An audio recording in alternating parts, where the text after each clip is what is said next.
നമ്മുടെയൊക്കെ ജനന സമയത്ത് നമ്മളെ മറ്റുള്ളവർ വാങ്ങണം, മരണസമയത്ത് മറ്റുള്ളവർ നമ്മളെ താങ്ങണം. ഇനിയും ശ്വസിക്കാമെന്ന വ്യാമോഹത്താൽ അവസാനമായി എടുത്ത ശ്വാസം വായിലേക്ക് ഒതുക്കുമ്പോൾ ജീവിതം നിസ്സഹായമായി പോകുന്ന നിമിഷമാണെന്നേ അത്. ഒരു നിമിഷത്തെ ഞെട്ടൽ, ഒരു മണിക്കൂറിലെ ആശങ്ക, ഒരു ദിവസത്തെ ദുഃഖം, ഒരു വർഷത്തെ ആചാരം, ഒടുവിൽ മറവിയിലേക്കുള്ള മടക്കം.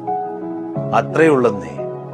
കേൾവി ശക്തി ഉണ്ടായിരുന്നെങ്കിൽ ജീവിച്ചിരിക്കുമ്പോൾ ആരും പറയാത്ത കുറെ നല്ല കാര്യങ്ങൾ മരിച്ചു കഴിയുമ്പോൾ നമുക്ക് കേൾക്കാമായിരുന്നു. മരണങ്ങളൊക്കെ പലപ്പോഴും പ്രതികാരങ്ങളാണ്. ജനിച്ചപ്പോ നോക്കി ചിരിച്ചവരെ അവസാനം കരയിച്ചുകൊണ്ടുള്ള പ്രതികാരം.